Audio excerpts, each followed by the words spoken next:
The Kraft Foods Company presents The Great Gildersleeve.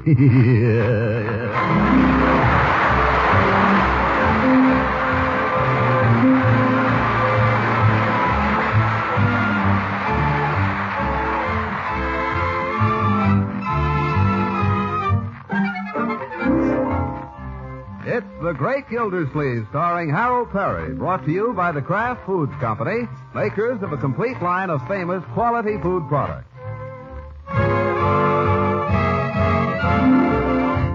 Now let's see what goes on in Summerfield.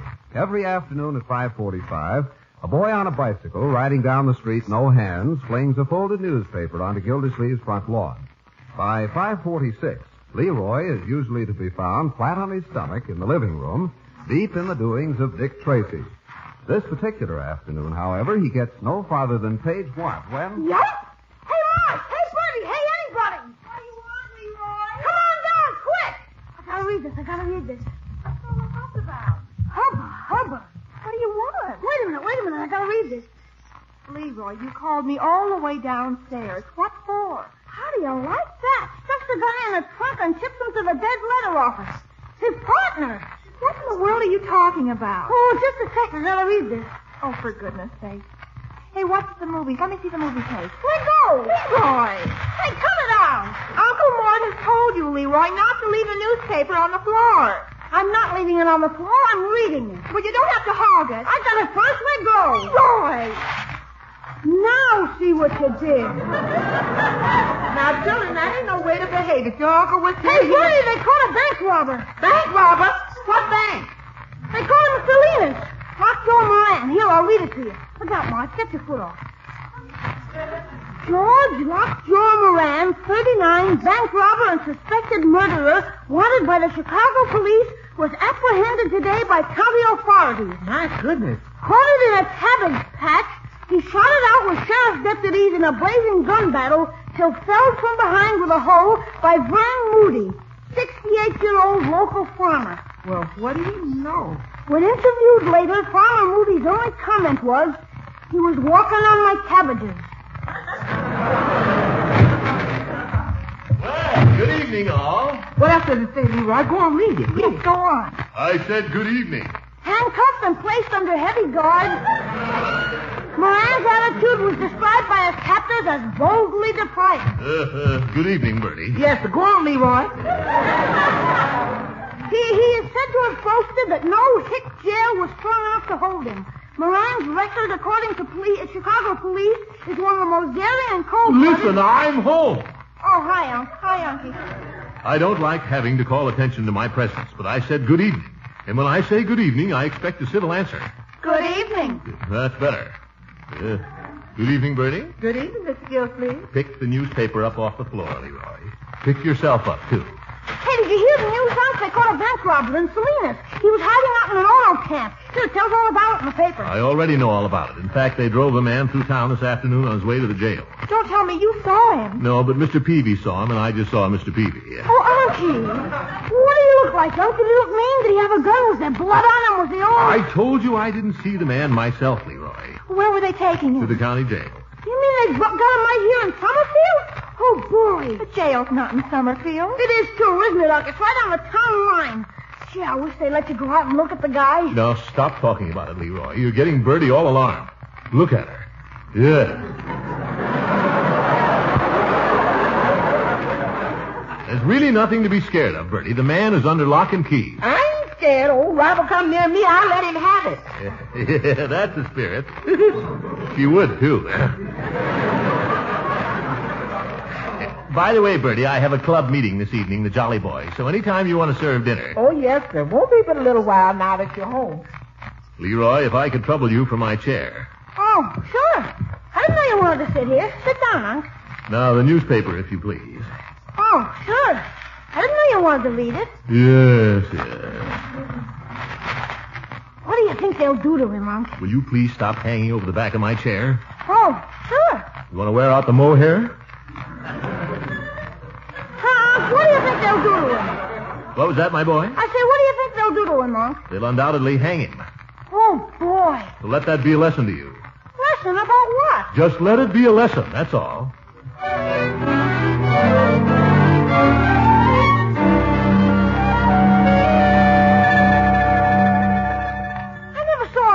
Did you ever see a murderer? Once and for all, Leroy, I don't want to hear any more about murderers. Now drop that newspaper and eat your dinner. We don't bring newspapers to the table anyway. You do. I'm different. Can you reach that buzzer, my dear? Here. Maybe I can. Where is it? Where is the confounded... Ouch! Sorry, my dear. I didn't know that was your foot. Stand back and maybe I can... Where is it? It's always been right under the chandelier. Then somebody's moved the chandelier. Oh, the heck with it. Bertie! We ought to get a bell. Can you imagine? He put him in a trunk. I'll bet when they opened the trunk... I said no more, Leroy. No more. You understand? I don't want to hear any more about it. Okay. Salt, please, Marjorie. It's right in front of you. Oh, so white. I didn't see it. Anything happen in school today, Leroy? No, Marjorie? not a thing. So much for school. I hope nobody wants some meatloaf because there ain't any. Oh? I got some peas left and I got... Wait a minute, Bertie. Quiet. Listen. Sounds like a siren. It's the county jail. Jailbreak! What? I told you. He said they couldn't hold him. Leroy. Oh, boy, it's locked Joe Moran. He's busted jail. Oh, boy. Shut up, Leroy. You too, Marjorie. I didn't say it. Let's keep our heads here. Turn off the lights. Oh, no. We can't see if we do that. There's nothing to be afraid of, you understand? Nothing to be afraid of. Bertie, there's nothing to be afraid of. Leroy went upstairs and get my gun. Your gun up? Where do you keep it? You know perfectly well where I keep it. Now go get it. Okay. Should I bring some bullets to him? Certainly. Don't be an idiot. No, wait a minute. Somebody's liable to get hurt. Just bring the gun. And what good is a gun without bullets? Bring the bullets, too. They're in the drawer with my collar. Hello. Why don't you get them? Don't stand there and ask me foolish questions. Now keep cool, everybody. There's nothing to be afraid of. Marjorie, go see if the back door is locked. What for? Do as I say. Bertie, get me my air raid help. Mr. Gildersleeve, excuse me, but ain't you getting yourself a little bit excited? I'm merely trying to take precautions, Bertie. Ye gods, everybody else stands around here scared to death. Well, what would anybody want to come here for? The man's a dangerous criminal, Bertie, and he's looking for a hiding place. He might break in here and use us all as hostages. Let's not get excited, though. Let's keep cool and use our heads. Here's the gun, Arm. Yes, don't point that gun. Always hand a man a gun by the barrel. And pointed at me? Telephone, Arm. Don't answer it. It might be a trap. How could it be a trap? Well, let me answer it. Well, go ahead. Hello? Oh, Throckmorton, is that you?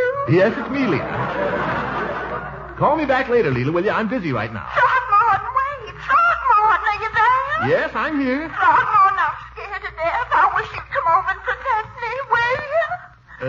You come over here. But I'm scared to go out of the hideout. Now, Leela, that's not a thing to be scared of. It's just a little jailbreak, probably. Yeah. I'd come right over, only I have to wait here for an important phone call. Oh, Throckmorton, please, for Leela. Don't worry, Leela. I'll keep an eye on you from here. But Throckmorton... I'll be watching out the window every minute.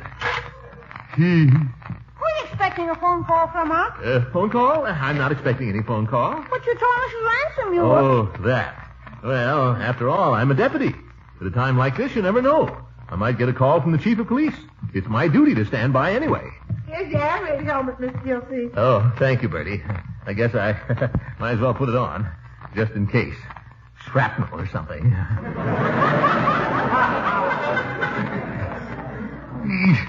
Strap's a little tight.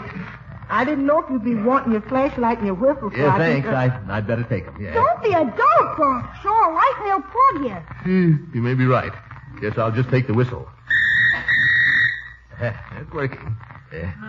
Take a look out the window, my boy. See if you can see any prowlers around Mrs. Ransom's house. Only keep your head down. Okay. I checked all the doors, Unky. They're all locked. Good girl. Just a little precaution. Unnecessary, probably, but what do you see, Leroy? Mrs. Ransom's got every light in the house on. Guess you must be a little nervous. That's women for you. Well, now what do we do? Just wait, I guess, till the chief calls, if he does. Why don't you call him? There's an old saying, my boy. Let sleeping dogs lie. Still, I might just give him a buzz and find out what's going on. Yeah, why don't you? Yeah, hand me the phone. Nuts. Matter, Unc, nervous?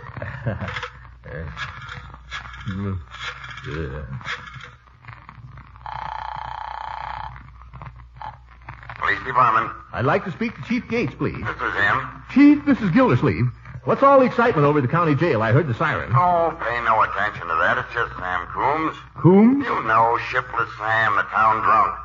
Somebody left the door open and he walked out. Well, is that all? I don't know why they ever let him in the first place or why they want him back. Well, thanks, Chief. Oh, say, Yeah? will I be seeing you at the Jolly Boys tonight? You bet your sweet life. I lost last week, remember? Oh, so you did. Well, we're holding a session down here at the station house tonight instead of at the club. I'm sort of stuck on the desk here, and all the other fellows agreed, so if it's all right with you... I'll be there, Chief. Just have your money where you can get at it, that's all. So long. What did he say, Uncle Mort? Yeah, what did he say? Well, children, it's just as I thought. There's nothing to worry about. It wasn't the bank robber that escaped at all. It was who's that? Hello, Gildersleeve speaking. Throckmorton, it's Leela again. Throckmorton, I hear noise outside my house. Oh, please, A Throckmorton. noise, you say? Well, just you sit tight there, kiddo, and I'll be right over. I'll be right over.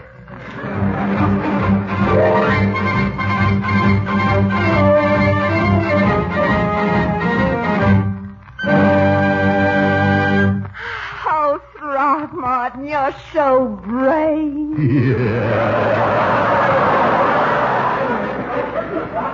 The minute I saw you standing here so handsome in your air raid helmet, I knew I had nothing to fear.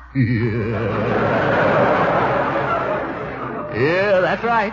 Oh, and when you went charging into those bushes like that... Well, I was only doing my duty, Leela. I'm a deputy, you know. Oh, but he might have shot you if he'd been there. Ours is not the reason why. Ours is but to do or die.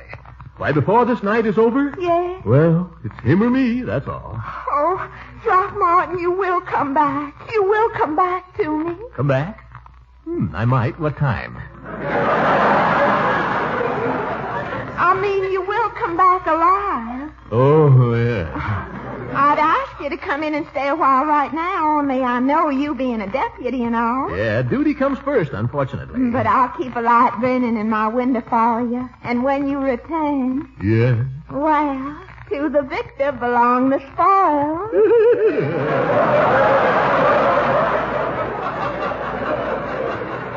I'm off, Leela. My hero.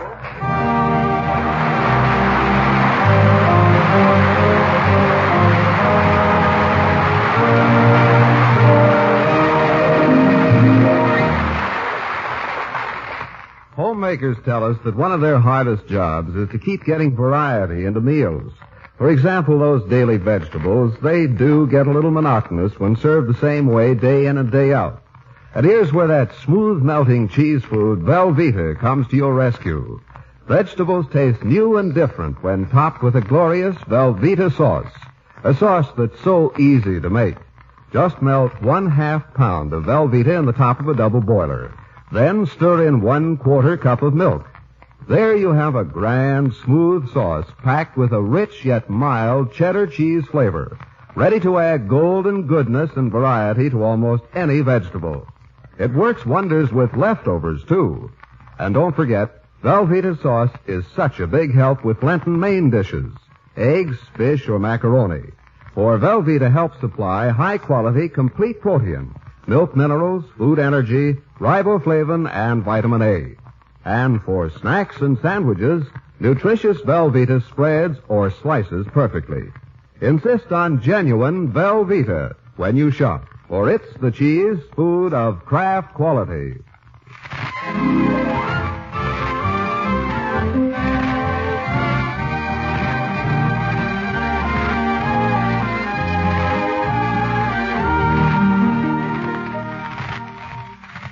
Now let's get back to the great Gildersleeve. Condemned by the widow Ransom to an heroic role, or at least obliged to pretend he's a hero for a couple of hours, Gildersleeve strolls into the Summerfield Police Station, which for tonight is the headquarters of the Jolly Boys Club. Well, greetings, Chief. Hi, Floyd. Good evening, Commissioner. Miss. How'd you like a nice outside cell with hot and cold bread and water? American plan. Yeah, sounds good to me. How's business, Chief? Caught the shiftless desperado yet? No, Sam's still at large. I have to sit here till somebody rounds him up. Well, I've seen worse places to sit around. Nice, comfortable chairs, cuspidors. There was only a copy of the Police Gazette. That's for barber shop. Speaking of barber shops, how's about a little harmony, boys? Come on, Commish. Down by the old... Fellas. Hey, Please. Chief, we need a bass. Oh, fellas, I don't want to be a wet blanket or anything, but maybe we better not sing in here. Why not? Well, after all, this is a police station, not a joint. Wishful thinking. Wouldn't want people to think there's some kind of a brawl going on here. Well, how do you like that? The chief invites us over here as a favor to him. We got no cokes to drink. We can't sing. Why don't you play a little poker? No objection to that. Poker's no good for three people. Where the dickens are Hooker and Peavy? They'll be along. See why they can't be here promptly. Maybe we should start a system of fines for being late. I'd hate to try to collect them from our members. Hey, look what I found. Handcuffs. Come here, Commissioner. I'll slip the bracelets on you. Don't you come near me with those things. Careful, Floyd. Oh, I can't hurt nothing. How do they work? Well, I guess you just slip your wrist through here, and then you... Come on, Commissioner, lock me up. Huh? How? Just snap them shut, that's all. Oh? Well, if that's the way you want it. Hey, look, Chief, I'm handcuffed. Yeah. What do you know? Floyd Munson, the notorious hold-up man. How do I look, Commissioner? Criminal. Hidden? Nope. Oh, well. Take them off, will you, Chiefy? Now, let me see. I wonder where I put the key to those cubs. Chief. You starved to death. Yeah, golly, I thought I had it right here. Oh, come on. Oh, there's nothing to worry about, Floyd. We can have them filed off in the morning. In the morning? Yeah. Chief, have a heart. The wife, she'd never believe it was an accident. And then when I convince her, she'd never let me hear the last of it. She'll call up her mother 60 miles away to tell her about it. Oh, have a heart, Chief. Well, if it's going to be as tough as all that, come here. Yeah, you're a free man. Don't go breaking any laws. Oh, I won't. Say, it feels good to get him off. I'd hate to do a real stretch in them things. Summerfield Police Station, Captain O'Benny talking. Give me that. Gates talking. No sense of humor. Hello, Al. Never listens to the radio. No signs of Sam yet. I'll call you if we bring him in. Oh, Al Hoffmeyer out at the county jail. Don't look good for him, you know, having Sam walk in and out of the place like it was a powder room. No, it don't. I hope they got a couple of fellas watching Lockjaw Moran. Al's watching Moran, all right. He's the only prisoner out there now. Say, Floyd, how about a few hands at casino till the others get here? Huh? Okay, by me. Deal the card. Well, here's Peavy. Peavy. Hi, Peave. Good evening, gentlemen. Manipulating these paperwork. Yeah, we're doing just that. Come on, pull up a chair, Peavy, so we can get started. Oh, Mr. Gildersleeve, I just came by to tell you I don't believe I can sit in tonight. Can't sit in? We need you for a quorum, Peavy. Why don't you want to stay? Oh, it's not that I don't want to stay, but whenever there's a jailbreak at the county jail, Mrs. Peavy gets nervous. She wanted me to close up the store and come home an hour ago. But there's nothing to be nervous about, Peavy. There's no jailbreak. Just Sam Coombs walked out when nobody was looking. Oh, that's who it is? Sure, you remember. You remember Sam Peavy? Wouldn't hurt a fly. Yeah, I wouldn't say that. He used to take a nip now and then, I've heard. Take a nip. He was the town drunk whenever he had the money. Well, I don't see what that's got to do with it. He's just a harmless bum, Peavy. Mrs. Peavy has no reason whatsoever to be nervous. You just call her up and tell her. Doesn't talk much like a married man, does it, Floyd? You sure don't. For your information, Commissioner, when a woman's nervous, it don't do any good to explain she's wrong. It only makes it worse, huh, Peave? That's been my experience. Mine, too. Women have got you all buffaloed. Tell you what, Peavy, let me call Mrs. Peavy and explain this to her. No, thank you. It's bad enough when I do it myself, huh? I'd better be running along. What a club. If I ever get married, Oh, fellas. here's Judge Hooker. Hello, Judge. Now you've got enough prayers without me. We still need you. Greetings and salutations, jolly boys. Come on, you old goat. You're holding up the business of the evening. 1,000 apologies, gentlemen. Well, I'd better be getting home to Mrs. Peavy. Good night, Judge. Peavy, what's the matter? His wife's nervous on account of the jailbreak. Entirely unnecessary, Peavy. The escaped person is only Sam Coombs. Just call up Mrs. Peavy and tell her to go to sleep. You darn bachelors. I think I'd better go, Judge. If I... Hey, who's that? Hello, fellas. Is the chief here? Sam Coombs. Huh? Grab it. Get the handcuffs. I don't need any handcuffs. All I want is a ride back to the county jail. Well, you can darn well walk. Walk all the way out there? Well, you walk in. Why'd you bust out this time? I heard there was a Betty Grable picture in town. Turned out it was last week, so I might as well go back. Got a cigarette, Chief? No. You coming in here wanting all kinds of service? And you fellas got a cigarette for Sam? Well, I don't know if I'm smoking his brand, but here. Oh, thanks. Might as well take a couple, huh? Why not? Light? Oh, thank you. Well, Sam Coombs. Remember me, Sam? I sure do, Judge. I'll never forget you. You gonna drive me out there, Chief? Oh, I suppose I'll have to. Doggone you, I've got other things to do besides chauffeur you around. Well, no hurry. Well, I'll take you out there after a while, if you behave yourself. Okay, fellas, let's get down to business. Peavy, call the wife and tell her the situation is under control, will you? Come on, Floyd, you deal. No wild games, no high-low, joker for aces, straights, and flushes. Okay. You playing poker, fellas? What do you think we're doing? If somebody would lend me a couple of dollars, he's a quick player. Well, of all the nerve. Wait a minute. It's a better game that way, Chief. Here, Sam, here's a deuce. Remember where you got it. Thanks. Let's start with a little spit in the ocean. What do you say? You want me to deal? Now, don't start making the rules. Where's Peavy? Oh, telephoning. Oh, dear. They caught that criminal, so I think I'll stay down here and chat with the boys for a little while.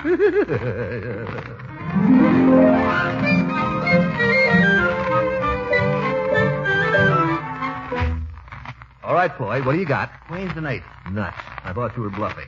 I know you had queens and eights all along. Who asked you? Shove over, Sam. Don't get so close.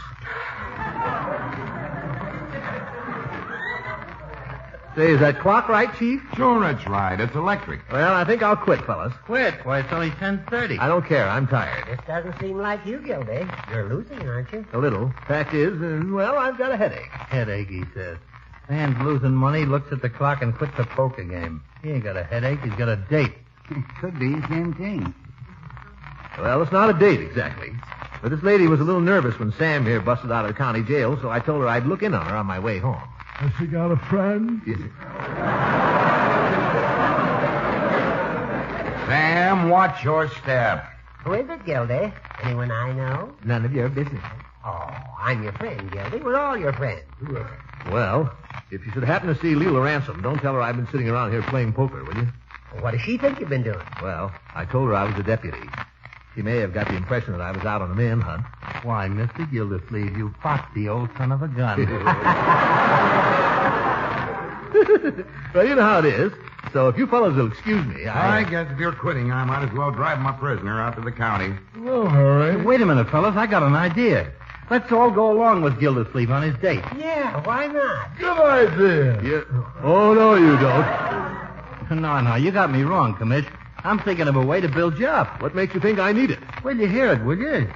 Now, look, the chief has to take Sam back to jail. Well, why don't we all drive past your lady friend's house and tell her you caught this desperate criminal single-handed? Talking about me? Yeah, you. And you'll be right there in handcuffs, Sam, to prove it. Floyd, I think you got a wonderful idea. Make a hero out of you, Commissioner. I don't know, fellas. If anybody was to laugh or anything. Why, who'd laugh?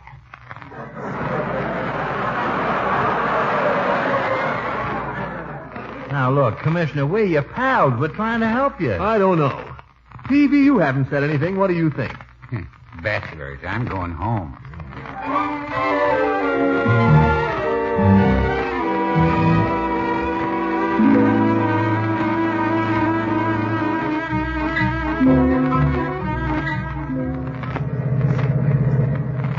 Hey, it's cold back here. Anybody got a cigarette? Where do you get smokes when you're in jail, Sam? It's tough. You can't even get beer out there.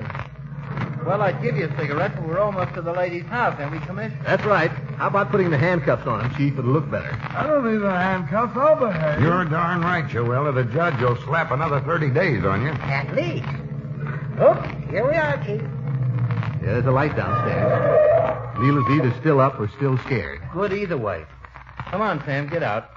Snap the bracelets on him, Chief. Okay. This is just for a few minutes, Sam. I ought to get time off for this. I'll give you a cigarette after. Yeah, come on. Now, you fellas stay down here while I go up and knock on the door, see? I got this. Get a little of this porch light on Sam so she can see the handcuffs. Okay. And try to look a little tougher, will you, Sam? I'll try, but I ain't no Dillinger, you know. You can say that again. Well, go ahead, Commissioner. When she opens the door, I holler, "Good night, Mr. Gildersleeve. Thanks for helping us catch the criminal." Not so loud. Well, here I go. Good luck.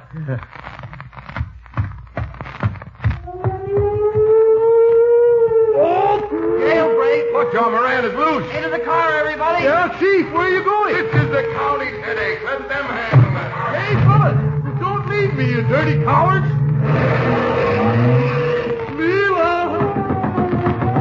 Leela, let me in!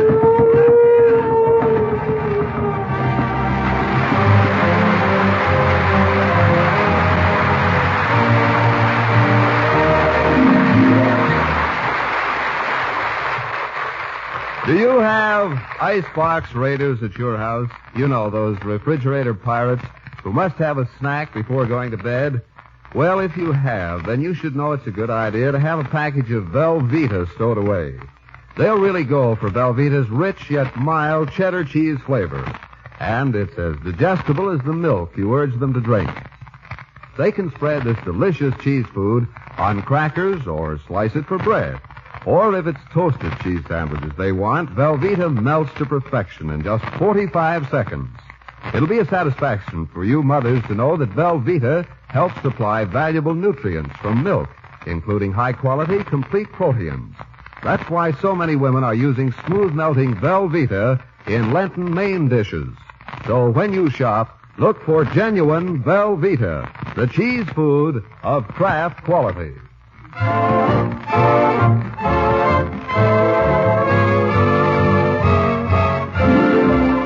Yes, Peavy, you missed a lot of excitement last evening. You went home too early. You think so? Yeah. I'll tell you something else.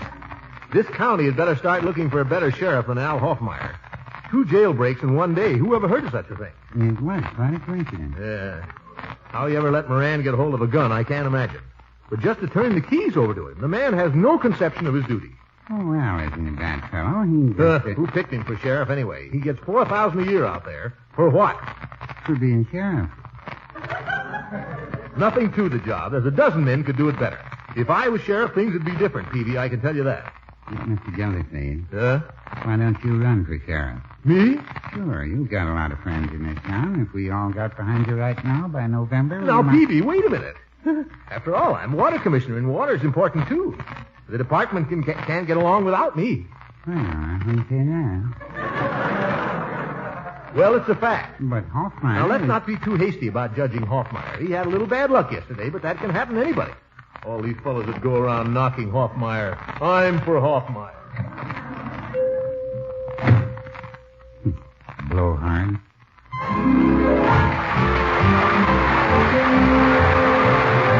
The Great Gildersleeve is played by Harold Perry. It is written by John Wheaton and Sam Moore. The music is by Jack Meakin. This is John Lang speaking for the Kraft Foods Company and inviting you to listen in again next week for the further adventures of the Great Gildersleeve.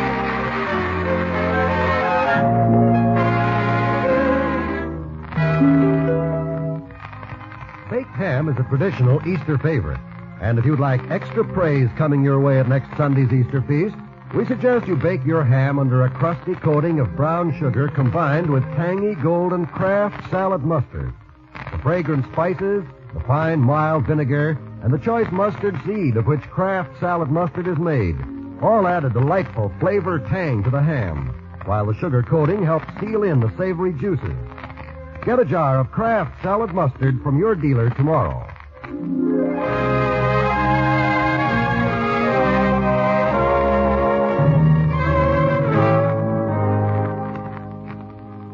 This is NBC, the National Broadcasting Company.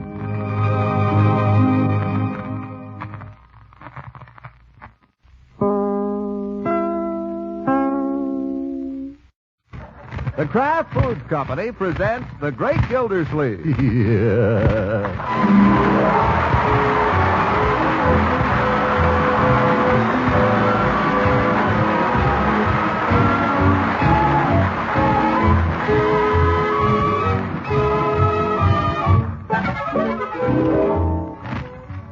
The Great Gildersleeve, starring Harold Perry, brought to you by the Kraft Foods Company, makers of a complete line of famous quality food products. Now let's see what goes on in Summerfield. Here's Unc. Hi, Unc. Hey, Unc, can I have some money to go to the movies tomorrow? There's a swell western at the Majestic. Piggy and I were going. Can you spare a little cash? Money? Certainly, my boy. What did you say? You can have the money, Leroy. Just mow the lawn tomorrow, and I'll give you 50 cents. Mow the lawn in my vacation? Oh. No better time to mow it than vacation. Looks like a hayfield out there. But, Unc, we're supposed to go back to school feeling refreshed. Teacher said so. I'm supposed to rest. You get plenty of rest, Leroy. What you need is something to rest from. Oh, for corn. Hello, Auntie. Ben called. He says the car is all fixed, and he's bringing it around before supper. Do you think we could ask him to stay? I guess so. I thought you looked a little dressed up. Oh, Auntie, just because I put on stockings. It's all right, my dear. Nothing to be ashamed of. Especially now that Ben's got a job. No telling what he may think of next. Oh, stop. I wish it were a different kind of a job. What's the matter with it? This is the kind of job Ben likes, the kind he's good at. He never was cut out for insurance. I can't imagine why he ever tried it. You talked him into it while he was still punchy from the Navy.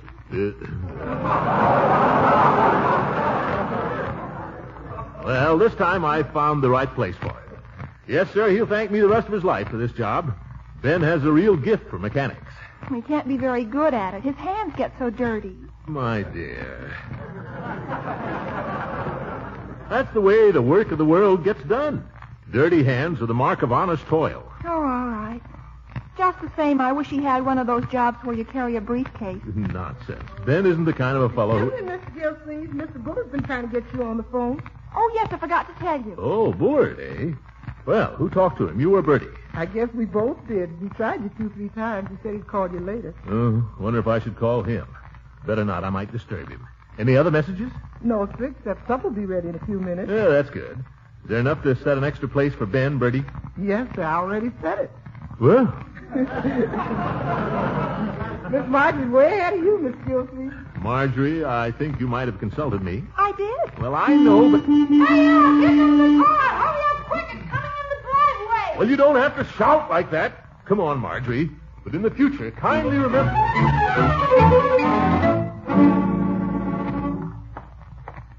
Well, Ben, you finally got here. Yep, I'm here. Hiya, Ben.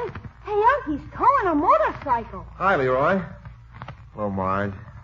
Ben, those overalls. Steve, what's the matter with him? You didn't tell me you had to wear a sign on your back. Well, Bud Pernella, day and night service. I think it's neat. sure. Besides, it's important.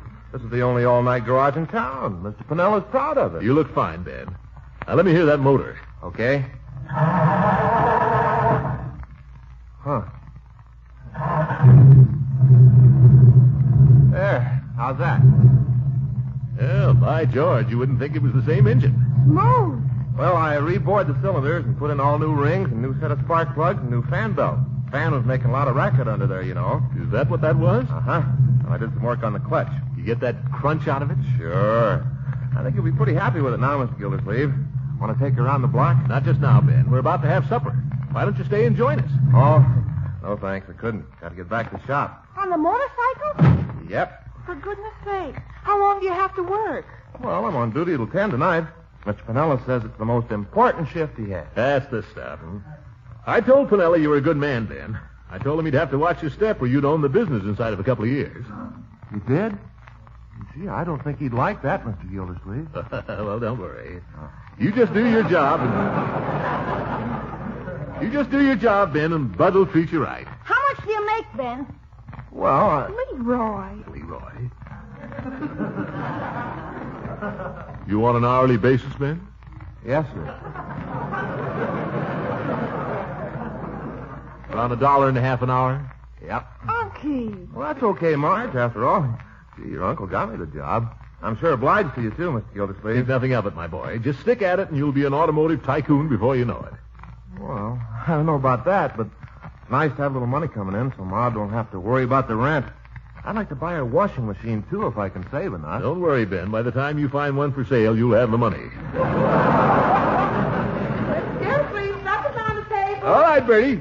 Sure you can't reconsider, Ben? Oh, sorry. Mr. Pinella's counting on me. Oh, pooh on Mr. Pinella. Marge, he's my boss. Look, honey, I get off at 8 o'clock Saturdays. How about Saturday night, Marge? I'll consider it. Thanks. Well, I better shut off. Hey, could I ride a little ways with him on the motorcycle? No, Leroy. It'll be dangerous enough just watching from here. Well, so long. Goodbye. Goodbye, Ben. So long. Mr. Gildersleeve's supper's ready, and this time I mean positively. Come on, kids. Supper.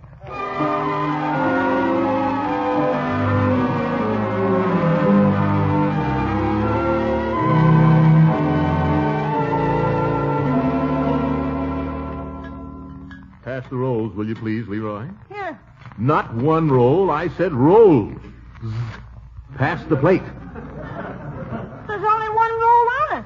It's considered more delicate to hand a person the plate, Leroy, rather than touch the food itself. Skip it, Unky. It spoils my appetite to think about Leroy's manners. Yes, mine, too. All right, let's have a pleasant conversation for the rest of the meal. How's spring vacation so far? It's too short. Before it even gets started, it's half over. You have to go back to school Monday, Leroy? Sure, don't you? Not till Tuesday. Must be great to be in high school. Yeah.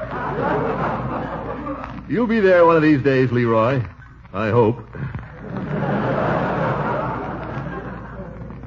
What did you do today, infants? Nothing. Nothing? Nothing. What's the matter with you? A beautiful spring day? There's a million wonderful things to do on a day like this. How did you spend it, actually? I went to the movies this afternoon. You see, she's got money. You do half an hour's work on the lawn, and you'll have money, too, my boy. What's more, I'll bet you had just as much fun as Marjorie this afternoon.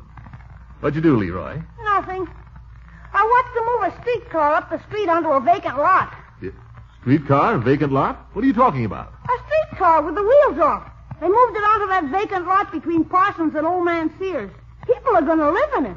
Really? I think that's cute. A regular streetcar, Leroy? Sure. Still got the roller sign in the window. Says Main Street and State Street and car barns only.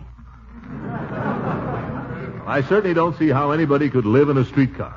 You could fix it up so it'd be sweet, Unky. Curtains in the window and roses around the door. I don't know. I've never seen a streetcar with plumbing in it. Leroy, cut that bite in half. Okay. I think a streetcar would be much cuter than a trailer. It'd be such fun to invite your friends to. You'll go. Bertie will go. I'll go. Who the devil would come to call at this hour? This is time for eating, not ringing doorbells. Bertie, if that's some kid, tell him to go home. Yes, sir, I'll tell him. Tell him to wait outside, Bertie. Tell him to go home, Bertie. Yes, sir. Good evening. Is Mr. Gildersleeve at home? Yes, sir, he is. Come right in. That's Rumson Bullard. Well, pull up another chair there, Leroy. Marjorie, tell Bertie to set another place. Hello, Bullard. Hello. Won't you join us? Oh, no, thank you, Gildersleeve. I'm sorry to interrupt your meal, but a matter has come up of transcendent importance to the whole neighborhood. Is that so? Yes. As a property owner, you'll be most interested, I'm certain. Are you aware that a streetcar is being moved into the vacant lot in the next block? Well, Leroy was telling me something. Yes, it's true. Imagine. A streetcar. Obviously, it will be an eyesore to begin with. But when you think of the kind of riffraff who may be planning to live in it, well, do you see what it will do to the values of property on the street? No, what? It'll ruin them, that's all.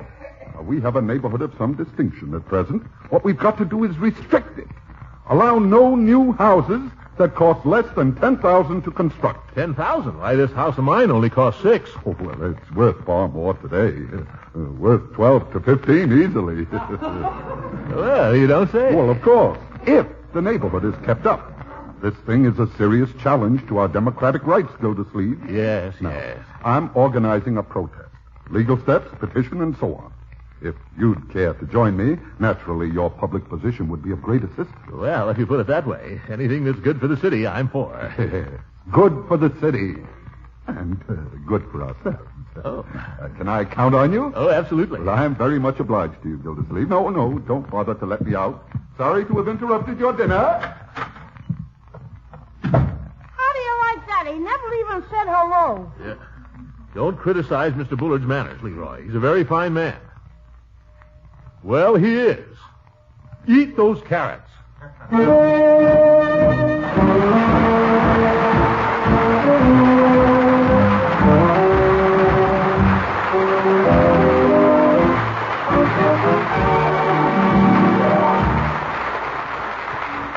After that big Easter dinner, the family is probably sitting around without a thought about the next meal.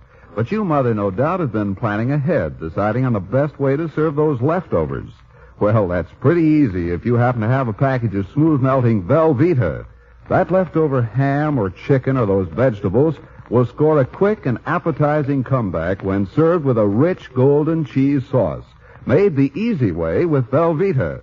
Just put 1/2 pound of this famous cheese food in the top of your double boiler, and when it's melted down, stir in 1/4 cup of milk. There's your Velveeta sauce, as easy as that. A satin-smooth cheese sauce that adds wonderful flavor, richness, and fine food value to your leftovers. Yes, Velveeta adds high-quality, complete protein, plus food energy, milk minerals, vitamin A, and riboflavin. So for fine food value, for rich yet mild cheddar cheese flavor, for smooth-melting golden goodness that glamorizes leftovers, be sure to get a package of genuine Velveeta, the cheese food of Kraft quality.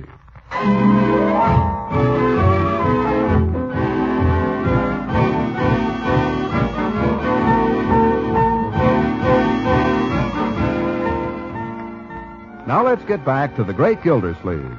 He has been convinced by his persuasive neighbor that the little trolley car which is being converted into a residence up the street is a menace to the whole community. And so, like a modern Paul Revere, he sets off, armed with a petition, to rouse the sleepy burghers of Summerfield.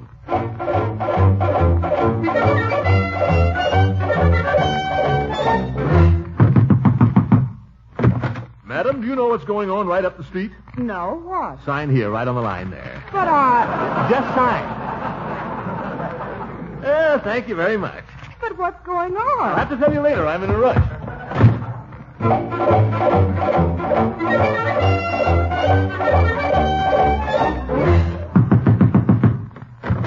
We've already got one. Yeah, wait a minute.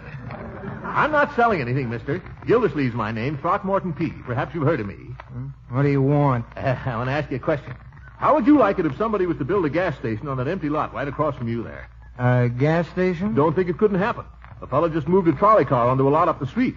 What we need in this town is some decent restrictions. Now, I have a petition here. I'll sign. Let's have it. Here, use my pen. By the way, Mr. Golnick. By the way, Mr. Golnick, what line are you in? Gas stations. Thank you very much.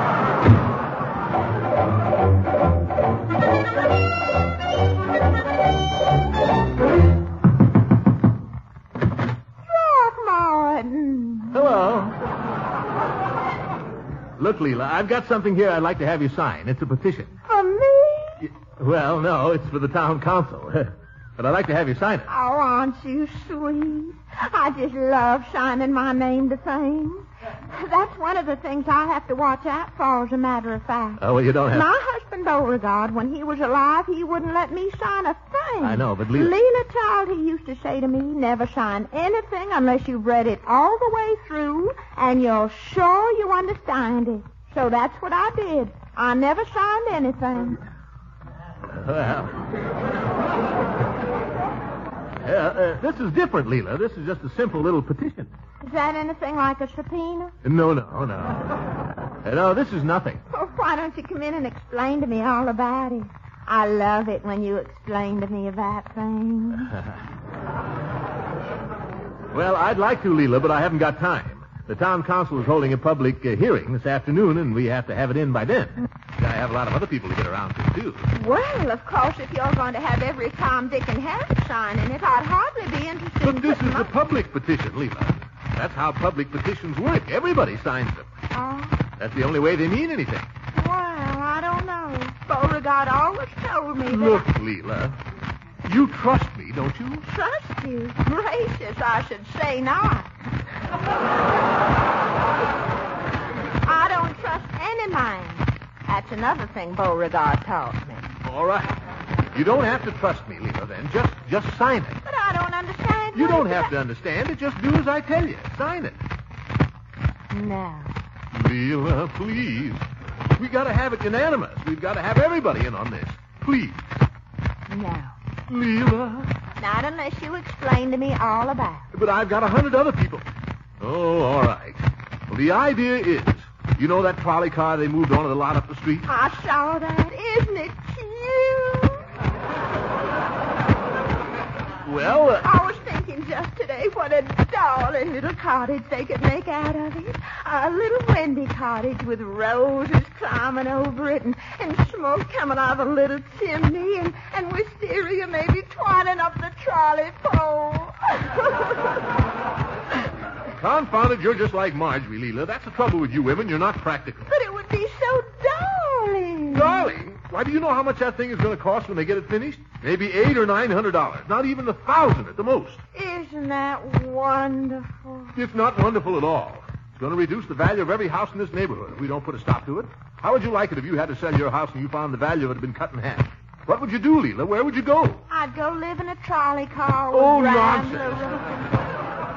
I can't make any sense out of you, Leela. You don't listen to a word I ever say. You aren't fit to own property or anything else. You ought to have a guardian. You hear that? You ought to have a guardian. I'd love one. Do you know of any? I better get out of here. Oh, wait. Well? Aren't you going to let me sign your petition? Let you. What do you think I've been trying to do for the past half hour? Well, give me your pen. That's the girl. Here. Right on the line there. I just hope Beauregard isn't watching, that's all. Well, thanks, Leela. With your signature, that makes it 100% unanimous so far. So thanks a lot. Oh, don't thank me. I'm glad to sign. Well, thanks. After all, who knows? I might want to live in a trolley car myself someday. Sure. Huh? Oh, well, never mind. Got to run now. Bye-bye. Beauregard was right.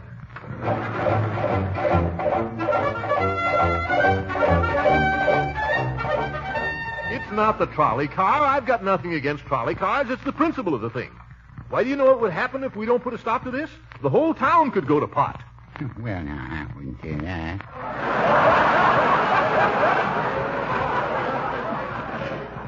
It's true, Peavy. Unless we get some restrictions with teeth in them here. Well, you're not so safe, you know. You've got an empty lot next door to you. How'd you like to see a trolley car moved in there? Well, Mr. Gildersleeve, I'll tell you. I figure nobody wants to live in a trolley car. Maybe so. I figure if a man lives in a trolley car, it's because he hasn't got any other place to live. That's his tough luck. He doesn't have to run down my place by moving into the same neighborhood. Well, he has to move somewhere. Well, let him move somewhere else. Mr. Gildersleeve, do you ever read the Bible? Well, yes. Certainly I read the Bible. As much as most people. Did you ever read that story in there about the Good Samaritan? Fellow was lying in the street, all beaten up, and people kept passing by. Yes, I know all about that, Peavy. That's all very well. But while we're quoting the Bible, there's another saying in there.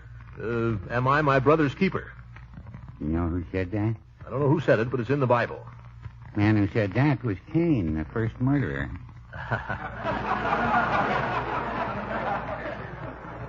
Well, this has got nothing to do with the Bible anyway. I take it you refuse to sign my petition. Is that it? Well, I wouldn't say I refuse. You will sign it then? Well, I wouldn't say that either. Peavy, if you could ever just once make up your mind about anything. Mr. Gildersleeve, I like to oblige my customers. I really do. But sometimes they come in here with the... Don't sign it to oblige me, Peavy. I'm asking you to sign it for your own sake. For my sake? Certainly, but hurry up about it if you're going to. Got to get these signatures over to Mr. Bullard. We're presenting the petition this afternoon before the town council. Oh. Mr. Bullard is in on this, too, is he? You bet your life. He's a pretty smart operator, Bullard. The rest of us wouldn't do badly just to tag along with him. Well, how about it, Peavy? Yes or no? And if you don't mind, Mr. Gildersleeve, I don't think I'll tag along. All right, don't. We don't need you anyway.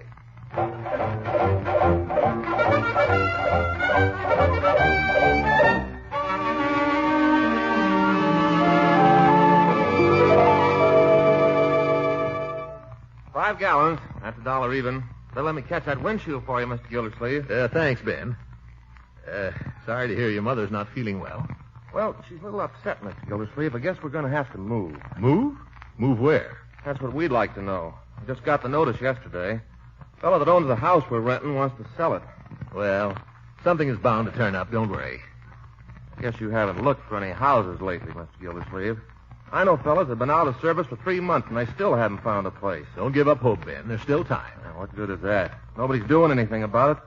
Ah, the heck with it. I think I'll join the Army. Ben, why do that?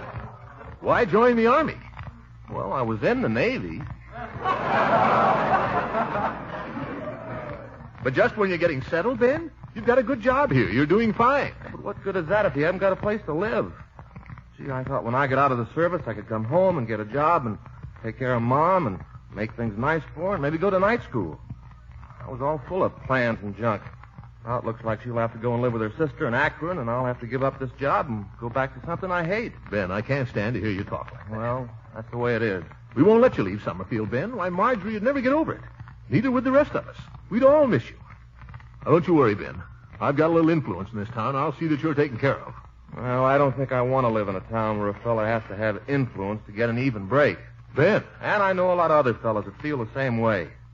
We'd rather go back to the Navy, even. Why? I know one fella, he was so hard up for a place to live, he went and bought himself a trolley car. Was going to make himself a house out of that. Now I hear they're even trying to make it tough for him. Ben. Well, heck with it. They can take their GI loans and their GI Bill of Rights and all the rest of that GI hot air, and they can... Ben? Well, they can. Ben, my boy, do nothing till you hear from me. Understand? Do nothing till you hear from me.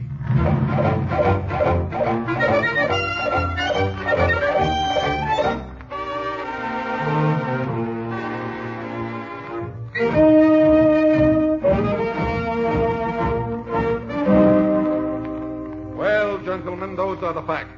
I appeal to you as homeowners, as well as members of the city council, to take action on this matter while there is still time. The issue is clear. Shall Summerfield continue to be known as the city of homes, the city of gracious living? Or shall it become an overgrown trailer park, a virtual shanty town?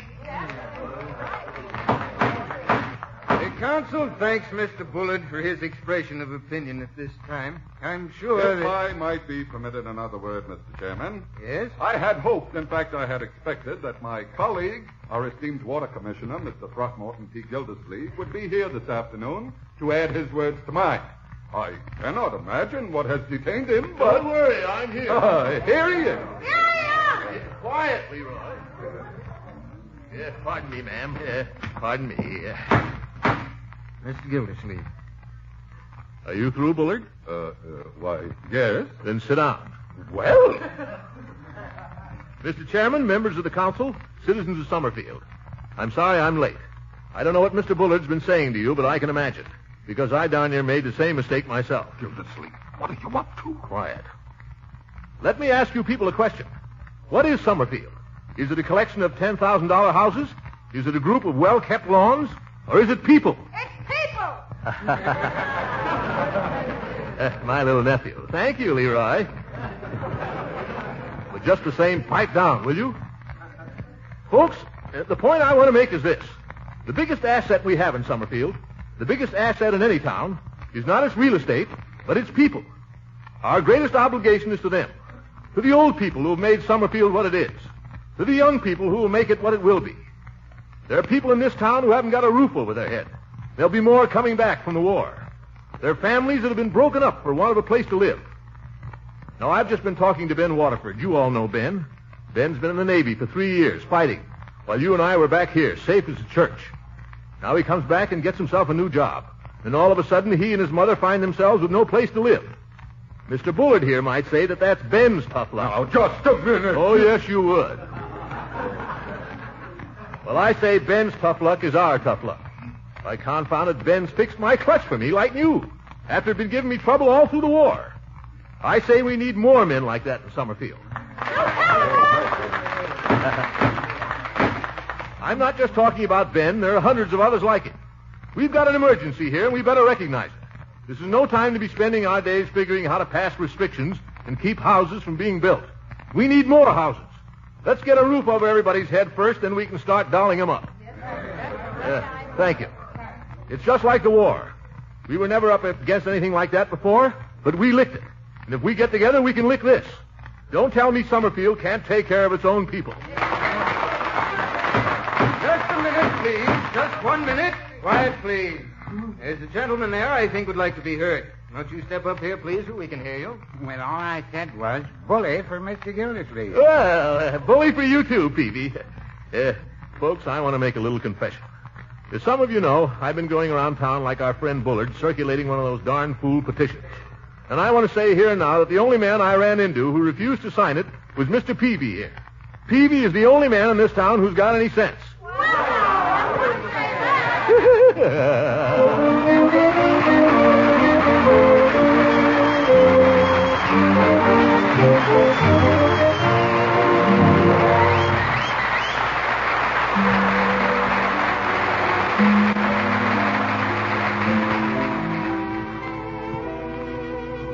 Ladies and gentlemen, for several years, it's been our privilege to have James L. Kraft, the founder of our company, join us on Easter Sunday broadcast. Today, we again invite you to share in the inspiration of his Easter message. Mr. Kraft.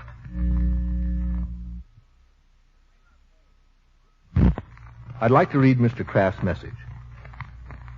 This Easter Sunday is, in many respects, the most stirring in the memory of any of us alive today. The day is always profoundly moving, the most sacred in our Christian calendar, offering comfort for those who have sustained loss, renewing faith in a way not of life alone, but of immortal life. Coming as it does at the season of grass and bloom, of spring and hope, Easter Sunday has been the symbol of the Christian's deepest faith since that day long ago when the stone was rolled away from a faraway tomb. But I believe that this Easter Sunday of 1946 is far more than a holy symbol for Christendom. I believe it to be a flowering hope and a promise for all mankind. As the world emerges from war and looks with great yearning toward true peace, Easter has a special message for all of us. That message is one of courage to face the tremendous tasks which lie ahead, tasks of building a lasting peace. The way is difficult. How difficult we're only beginning to see. But the way was clearly pointed by him whose resurrection we mark today. If peace is to be won, then men must learn to live as brothers, in small groups and large, in communities and nations. Now, in this critical time in the history of civilization, it's squarely up to men to make their choice. They must learn to live together, work together, and plan together for the common good of all, or perish from the earth. The life and the teaching of him who died on the cross and rose again offers the greatest example to all thinking men that we can, if we will, achieve this highest goal, harmony and peace. Easter speaks to the whole world of a triumphant way of life, a spirit among men which would enable them to transcend all their problems. It speaks of one who gave his life for that ideal and who triumphed over the forces of even death itself. Amid the uncertainties, the confusion, the perplexities and problems of this present-day world, Easter renews our faith and our conviction. Out of the wintertime of the world's despair can grow the springtime of its hope. May this Easter of 1946 bring to all men everywhere the faith to fight the good fight of human brotherhood, to work for our great common dream of peace on earth. Thank you.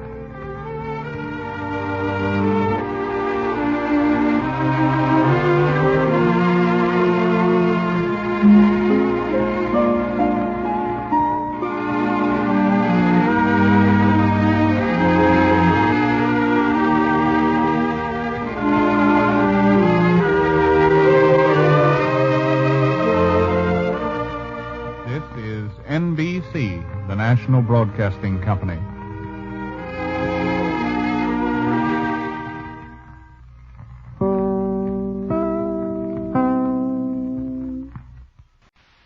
The Kraft Foods Company presents The Great Gildersleeve.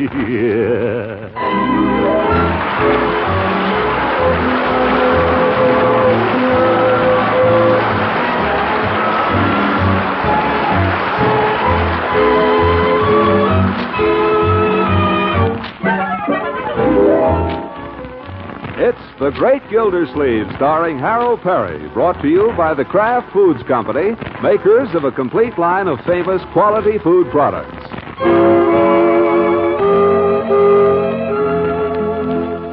Now let's see what Gildersleeve has on his mind. Marjorie, you know something? We ought to have Judge Hooker to dinner one of these evenings. Yes, I guess we should.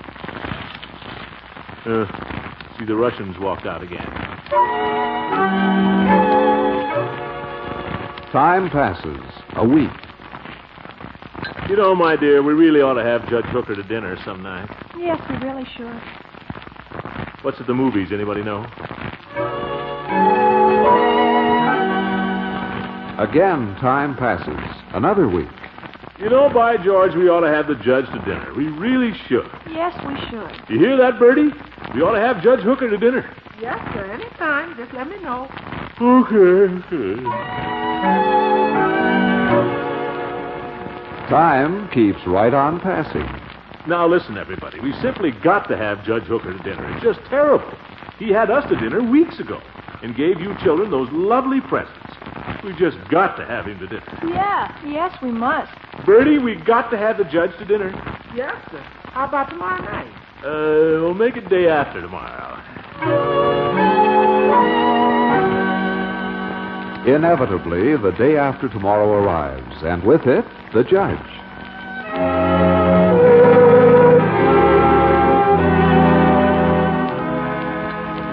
I don't believe that anyone to this day has any idea who it was who stole the clapper out of the chapel bell. I don't know. You told enough people. Ah, you.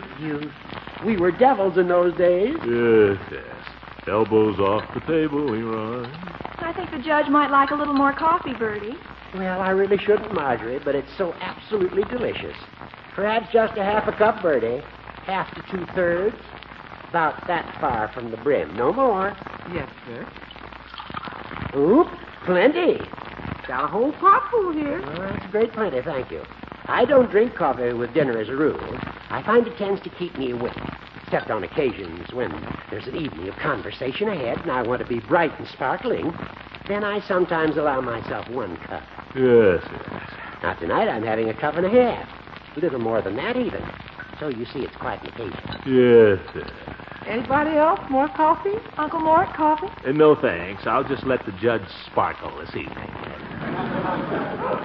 I'll have a cigar. Do you mind if I smoke, my dear? What? I say, do you mind if I smoke? Mind? I didn't say anything. It's customary when there are ladies present to ask their permission before smoking. Since when? Skip it. Go get me a match, Leroy. Here, use a candle. Watch it. You want to singe my mustache? Here, give it to me. Blow some smoke rings, Unc. Not now. Let me see you make smoke come out of your eyes. Yes, make smoke come out of your eyes, Unky. Not now. My father used to be able to do that trick. So can I, Judge, if I want to. Let's see. Yes, do, Unky. Well, watch closely now. Let's go in the living room. Oh, the judge isn't through yet. Don't hurry, Judge. We've got all evening. Well, you know, speaking of my father, it reminds me of the time he bought me a pony. Did I ever tell you children about that? A pony? Gosh. I can't even get Unc to buy me a first baseman's mitt. You've done nothing to deserve it. Gosh, a pony. Yes, sir, a little pinto pony. I was just about your age when he got it for me, Leroy. Maybe a year older. And I want to tell you I was the proudest boy in town. Who wouldn't be? Gosh. Your father must have been nice. Don't look at me, Leroy. I never had a pony either. Let's go in the living room, shall we? Judge, aren't you through yet? Now, just a few more drops here, Gildy. It's so delicious I wouldn't think of letting it go to waste. Yes. Take your time. Yep. My father used to have a theory that every boy should learn to ride a horse.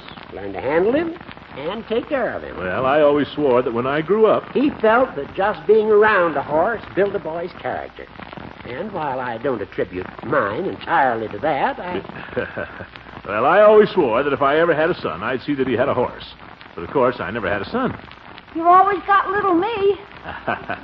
Well, my boy. Couldn't we get a horse, Unc? Couldn't we, please? Just a pony. I'd take good care of him, honest. Where would we keep him, Leroy? It isn't as if we Well, might... you could keep a horse here, Gildy, if you wanted to. You've got a nice big backyard out there and all those vacant lots for him to graze in. I know, but... You've got a 2-car garage. You could build a box stall in part of it. Yeah, it wouldn't have to be very big. A pony doesn't take much room. I suppose we could even build a little addition onto it if we could find some second-hand lumber. Oh, Les, I think it'd be fun. Hey, Unc, can we, huh? Now, my boy, the judge and I are just talking. I think it's time you said goodnight and ran along up to your room. But can we, please? I'd take awful good care of him. I wouldn't do anything else. The minute I came home from school, Now, Leroy, calm down. Say goodnight to the judge and run along. But can we, huh? We'll see. He wouldn't be any trouble, Unc. I'd mow the lawn without you ever telling me and feed him all the grass. Wouldn't cost you a cent. Couldn't we get just a little pony? Not if you keep bothering me about it. Okay, I won't say another word. Good night, Judge. Have to go up and do my homework now. Good night, Leroy, and pleasant dreams. Good night, Marge. If I get a pony, I'll let you ride him. You can ride him first. Why, Leroy. Good night, Unc. I hope you have a swell sleep and wake up in the morning feeling fine.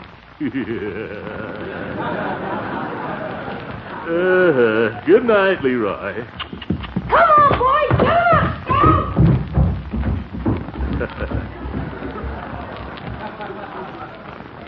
Oh, dear, always something. Yesterday it was a first baseman's mitt. Today it's a pony. I wonder what it'll be tomorrow.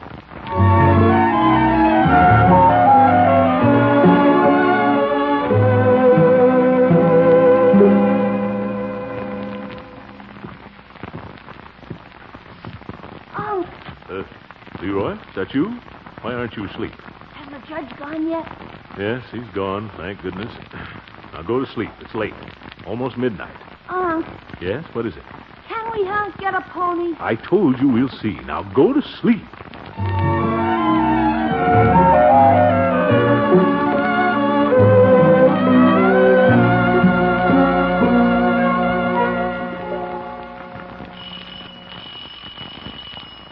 Ring, ring, ring all day long. If I had $1 million every time I've answered that door, I'd be a millionaire. Oh, hello, Craig. I want Leroy to play with me. Leroy? He's out in the garage. I want him to play with me. Well, you better go around his garage then, because Leroy ain't going to come round to you. Not if I know Leroy. Here, you can come through the house. Wipe your feet first, though. Wipe them. That's the way. Now, come along. How's things over at your house, Craig? Okay. I see Lily B had a lot of sheep out this week. You been having company? Nope. I saw a big blue runabout pull up into your driveway yesterday. That's some friend of your daddy's or somebody? Nope. You don't talk much, do you, Craig? Nope. There's Leroy. Leroy, here's Craig to see you. I'm busy. Well, so am I. Run along, Craig. You go see Leroy. Hi, Leroy. Hi. What you doing? Sweeping out the garage. What does it look like I'm doing? Can I sweep too? No. Why not? You're too young. Besides, I gotta get this done before Unc gets home. Why? Because he might be bringing a pony home with him. A pony? Yep, he's gonna get me a pony, all my own. Gee, can I ride him? Nope. Why? You're too young. Can I just pat him? Nope. Why? Because ponies don't want little kids patting them all the time. I wouldn't pat him hard. You keep your hands off him. I don't care. My father's going to get me an airplane that'll fly with me in it. Yeah. If I give you my scooter, will you let me pat him? Nope. Now, don't be walking there. I just swept out. Is this where the pony's going to be? Yeah. The bucket's for his water, and that box is for him to eat out of. The grass is in case he wants to lie down. I pounded a big nail in here to tie him to. Pretty slick, huh? Yeah, slick. Had to move all the firewood over here to make room. Some job. Yeah, some job. How's your uncle going to get the car out now? Well, we'll figure some way. Come on, let's go in the house. Yeah, let's go in the house. Nobody better mess that garage up till the pony comes. Yeah, nobody better mess it up. I just cleaned out the garage pretty, so don't mess it up. Well, look who's talking. Close that door, Leroy. Close it, Craig. If I close it, can I pat the pony? No, now close it. Craig, I just this minute put a cake in the oven. You want to ruin it? Watch it, Craig, will you? You told me to shut the door. I didn't say slam it. Craig, ain't it just about supper time over there at your house? Nope. It is, too. Now, you run on out of my kitchen, you two. Go on. Come on, Craig. It's time you went home. They're looking for you. No, they're not. Yeah, true. Now beat it.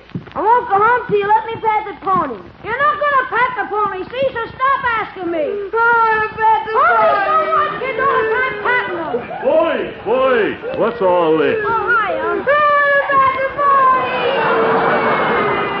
Stop it. Confound it. There isn't any pony. No pony? And what's more, there isn't going to be any pony. Craig, I think you better get along home. Go on, run along. Darn Bullard kid. What's all this talk about a pony? What have you been filling him with, Leroy? Unc, you said yourself last night. You said... I know. It was merely a discussion, my boy. I was only talking with Judge Hooker. I definitely did not say we were going to get a pony. You did, too. No, I didn't. I'll admit I discussed it. We talked about it, but... You did. Leroy? I asked you and you said you'd see. Well, I didn't mean... Leroy, be reasonable. Where would we keep a horse on this place? What do you think I've been doing all afternoon? Leroy, wait a minute, my boy. Leroy. Now listen to reason. Wait, Leroy. Leroy. Oh. Good evening, Bertie. I didn't see you there. Evening, sir. Well, sort of looks as if I'd started something, doesn't it? Yes, sir, it sure does. Yes, sir, it sure looks like you started something.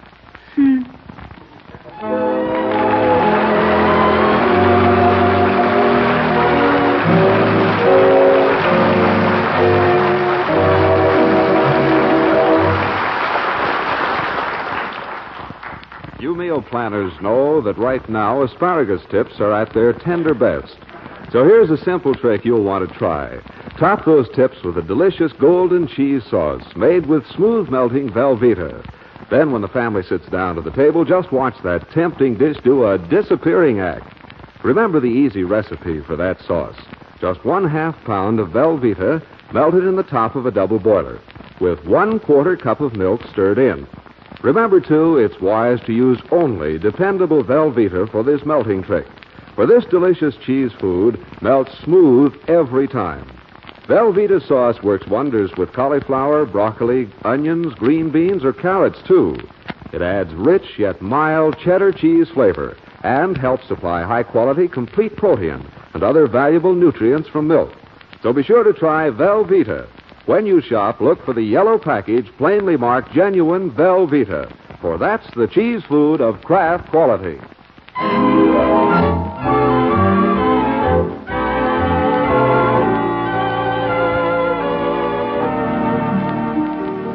Now let's get back to the great Gildersleeve. Well, good morning, my boy. Reading, I see. Yes, sir, nothing like a good book. What is it you're enjoying, Leroy? Something worthwhile, I hope. The encyclopedia. The encyclopedia. Well, I'm sure there's a lot of valuable information in it. Intend to read it myself one of these days. But, don't you think you should be outdoors playing? Beautiful sunshine, blue sky. This is a day for a ball game. I don't want to play ball. Now, my boy, this isn't like you. What is it you're reading about? Horses. Leroy, I'm sorry there was a misunderstanding about the horse. Misunderstanding? You broke your promise, that's all. Now, my boy, let's not use words recklessly. You said I could have a horse. You said I could keep him in the garage. You promised. But I was just considering it as a possibility. It's an impossibility. Don't you understand? You broke your promise. Leroy, I don't want you unhappy. If you really think I broke my promise, let me make it up to you some other way. What would you like? Nothing. A first baseman's mitt? Seems to me I heard you mention that. No. I don't like to see you in this frame of mind, my boy. You're just sitting around here brooding. What you need's a little fun. Suppose we go out and play ball for a while. What do you say? Well, if you want to. I'm dying to. Come on.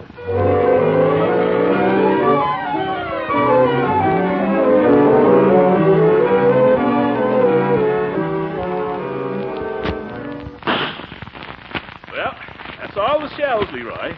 Good fun, wasn't it? Would have been more fun on horseback. Well, how would you like a chocolate soda, Leroy? Okay, I guess.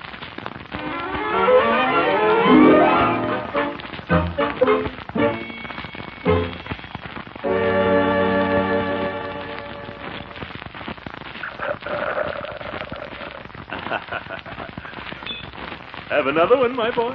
I might. No, I guess three's enough.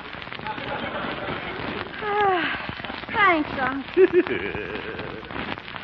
That's more like it. Happy now, my boy? Well, no, not happy. Oh, for goodness sake. Have a heart, Leroy. Be reasonable. I am. No, you're not. You're ungrateful. Come on, let's go home. Peavy. What's he doing back there? Peavy. Don't tell me Leroy's going to try another soda. No. Just want to pay you, Peavy. How much is 3 chocolate sodas? And that'll be 45 and 2 cents for the government. All right. Here, take it out of this. 47 out of $1. Confounded Leroy, don't look so glum. Smile, can't you? Be reasonable. I am reasonable. No, you're not either. Leave it to Mr. Peavy here. Listen, Peavy. 47, 50, 75, $1. Thank you. Let's call again. Look, Peavy, I've spent all day trying to make it up to Leroy for a little misunderstanding. Oh, so that's it. That's why it must be his birthday. No. I said something last night, and he thought I meant something else. Just a misunderstanding, but I've tried all day to make it up to him, and he just acts unreasonable, that's all. What was the misunderstanding? He promised to buy me a horse. I did not. Well, that's a misunderstanding, all right.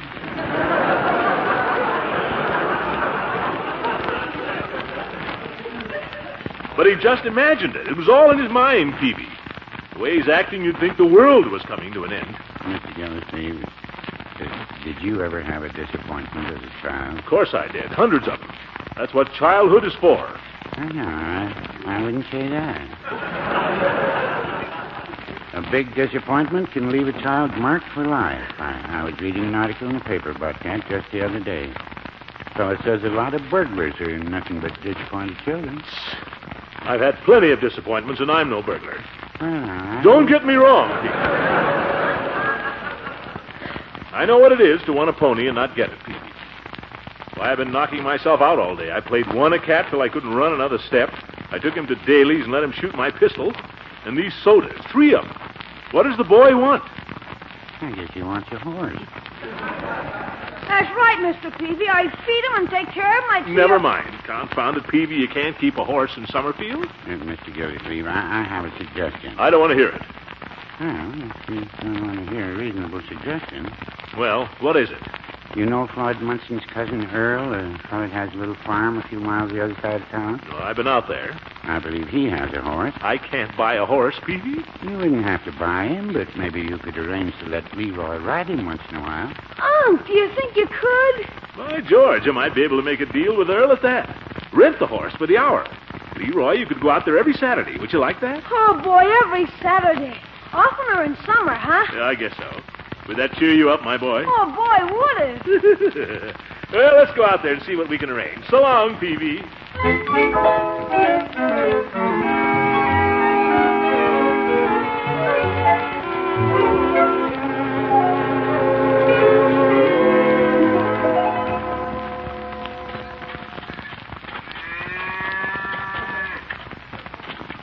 This is a farm, Leroy. Think you'd like to live on a farm, my boy? A ranch would be better.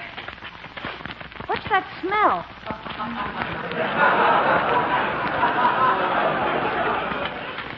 All farms have that. Dusty, isn't it? Yeah, it's dusty, all right. Wonder where Earl is. This time of day, he's liable to be feeding the pigs. Somebody Somebody just pulled up the shade in the window upstairs. They're looking out. Oh, maybe Earl was taking a snooze. Wait and see if he comes out. Gee, that smell is terrific. What is it? Pigs, partly. Chickens, partly. Here comes somebody around the side of the house. Oh? Oh, that's Earl. Hi, Earl. Remember me? I'm Mr. Gildersleeve, Earl. You remember me, friend of Floyd's? We rented a sleigh from you one time. I remember. Want to rent the sleigh again? Not in April, Earl. And this is something else. I understand you have a horse. Yep. Well, this is my nephew, Leroy, Earl. Hi. Hi. This young fellow somehow got the idea he'd like to ride a horse. And I thought maybe if your horse was suitable, if you had a saddle, maybe we could rent the horse occasionally, by the hour. Rent him? I couldn't let you take him off the place. Oh, naturally. But if the boy could just ride him around for an hour or so. A lot of trouble. How much you think of paying for an hour? Well, anything fair. Pay for the wear and tear on the horse, and your time and everything. Say $1 an hour. Oh. Could we see the horse? Yes, I guess so. Have you got a saddle? Yeah, how about that? No saddle. I just ride him bareback with a bridle. Unc, I can learn to ride bareback. I might wind up in a circus. I'm aware of that danger, Leroy. Is the horse safe, would you say, Earl? What? I say, is the horse safe? Sure he's safe. He's locked up in his stall. Right this way.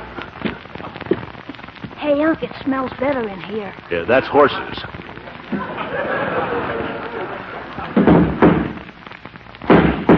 What's that? That's Dandy kicking up his heels. Wait, I'll bring him out here where you can get a good look at him.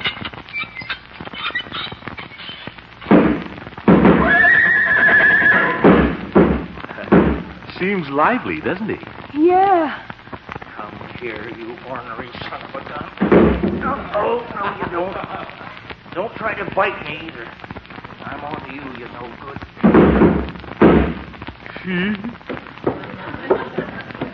Stand back, Leroy. Don't worry. Nice, Dandy boy. Nice boy.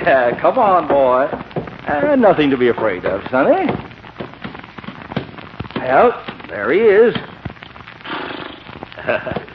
Big, isn't he? Stands about 16 hands. Come on, Sonny, pat him. He likes kids. Yeah? Go on, pat him, Leroy. You pat him first.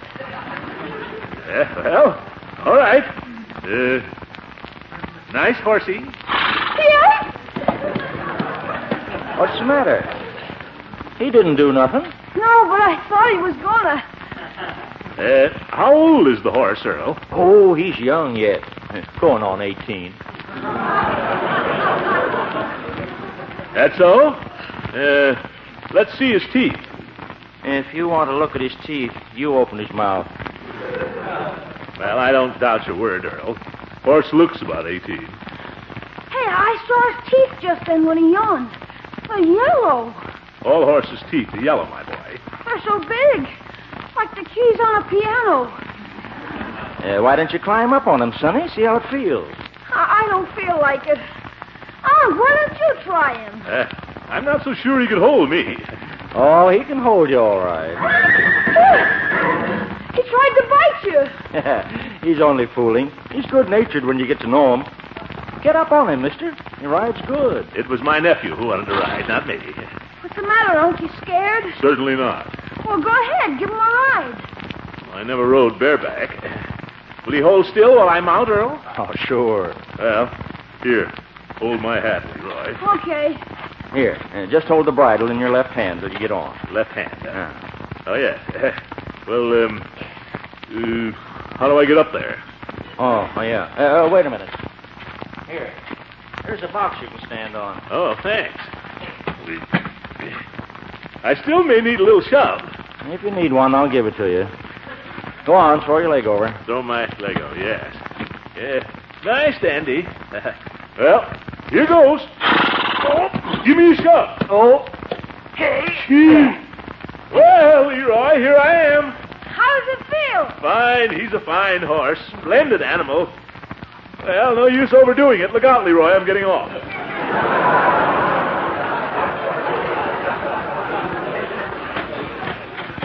He certainly got a lot of pep for his age, Earl. Want to try him, Leroy? No, thanks. Oh, he's a remarkable horse, my boy. Must have some thoroughbred in him to have all that spirit. Yes, Earl, he's a splendid piece of horsemanship. He sure is. Would you like to buy him, mister? Well... A nice horse for the boy. I'll let you have him for $50. 25. I'm not sure I want a horse now. I've been thinking about what you said, about how inconvenient it would be in the garage. But I don't understand, Leroy. All day you've been telling me how much you wanted a horse. Now, here's this splendid animal. I know, Unc, but... Well, I guess I've been selfish, that's all. I've been thinking of myself instead of thinking of others. I think instead of a horse, I'd like a first baseman's mitt. Ha! Too late, Leroy. What? You missed your chance for the first baseman's mitt this morning. Well, you can't blame me for trying. Come on, Unc, let's go home.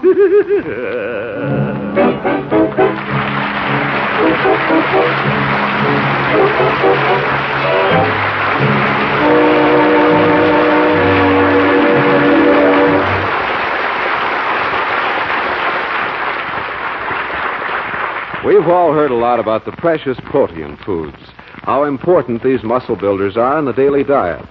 Now, the famous cheese food, Velveeta, is an excellent protein food. Whenever you spread Velveeta for snacks or slice it for hearty sandwiches, whenever you melt Velveeta for a glorious cheese sauce, you're giving the family a high-quality, complete protein. Delicious Velveeta also helps supply milk minerals, food energy, riboflavin, and vitamin A. And this pasteurized cheese food is as digestible as milk itself.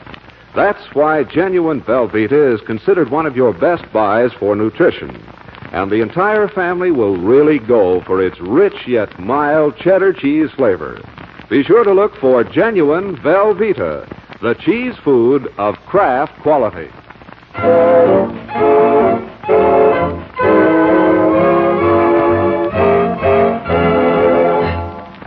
I have a special message for all those who were listening to this program last Easter Sunday. We've received many inquiries from listeners who wondered why Mr. Kraft was not heard in his annual Easter message after I had introduced him. He was to have spoken from Chicago, but due to a network equipment failure beyond our control, his talk was not transmitted. That is why I read his timely message. Good night, folks.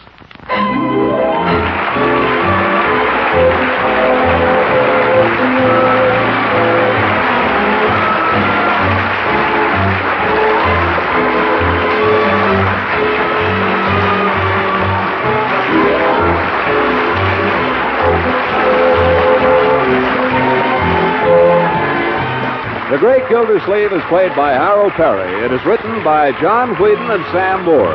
The music is by Jack Meakin. Leroy, Marjorie, and Bertie are played by Walter Tetley, Louise Erickson, and Lillian Randolph. Judge Hooker is Earl Wass, and Richard LeGrand plays Mr. Peavy. This is John Lang speaking for the Kraft Foods Company and inviting you to listen in again next week for the further adventures of the Great Gildersleeve.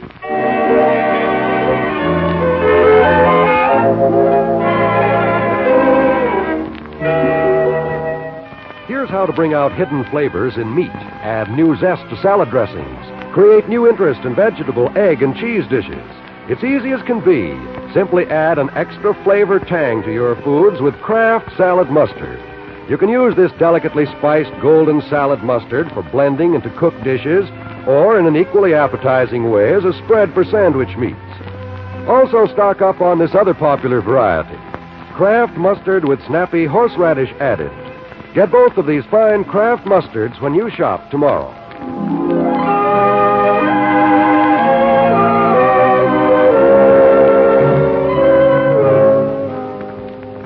This is NBC, the National Broadcasting Company.